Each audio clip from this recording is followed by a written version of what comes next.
కళాశాలలో కేవలం పుస్తకాలే ఆ దొంగ టార్గెట్. విలువైన కంప్యూటర్లు, ఇతర వస్తువులేమి ముట్టుకోడు. ఇలా వరుసగా పుస్తకాలు చోరీ చేస్తూ సీసీ కెమెరాలకు చిక్కారు. జగిత్యాల జిల్లా కేంద్రంలో ప్రభుత్వ జూనియర్ బాలికల కళాశాలలో గత కొన్ని రోజుల నుంచి విద్యార్థుల పుస్తకాలు మాయమవుతుండటంతో టీచర్లకు డౌట్ వచ్చి సీసీ కెమెరాలు పరిశీలిస్తే ఈ పుస్తకాల దొంగ వ్యవహారం బయటపడింది. నిన్న బోనాల పండగ సందర్భంగా హాలిడే ఉండడంతో కళాశాలలోని విద్యార్థులు తమ పుస్తకాలను వదిలి వెళ్లారు. వచ్చి చూసేసరికి పుస్తకాలు లేకపోవడంతో ఈ వ్యవహారం బట్టబయలు కావడంతో ఉపాధ్యాయులు జగిత్యాల పట్టణ పోలీస్ స్టేషన్ లో ఫిర్యాదు చేశారు. ఈ సందర్భంగా విద్యార్థులు మాట్లాడుతూ తమ కాలేజీలో 700కు పైగా విద్యార్థులు చదువుతున్నారని, ప్రహరీ గోడ లేకపోవడం వల్ల ఈ దొంగతనం జరిగిందని, కాలేజీలో సరైన వసతులు కూడా లేవని విద్యార్థులతో పాటు ప్రిన్సిపల్ తెలిపారు.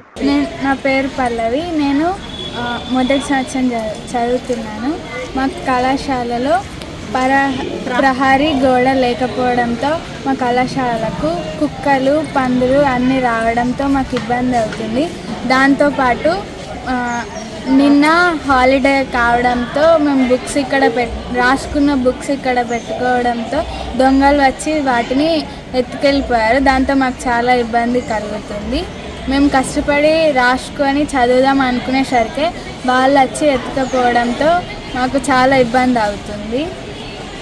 మీరు దయచేసి మాకు ప్రహరీ గోడ కట్టించాలని కోరుకుంటున్నాను. నా పేరు రవళిక. నేను బైపీసీ ఫస్ట్ ఇయర్ చదువుతున్నాను. మా కాలేజీలో ప్రహార గోడ కూలిపోయిన వలన మా క్లాస్కి డోర్స్ కూడా సరిగ్గా లేవు.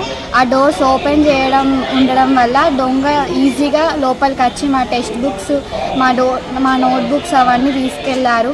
మేము చాలా కష్టపడి రాసుకున్నాం. అలాగే మా కాలేజీలోకి పందులు, కుక్కలు, కోతులు అన్నీ వస్తున్నాయి. మా బుక్స్ అవన్నీ తీసుకెళ్లారు. మాకు ఇప్పుడు చాలా కష్టంగా ఉంది చదువుకోవడానికి. మాకు గోడ కట్టించడానికి హెల్ప్ చేయాలని అనుకుంటున్నాను.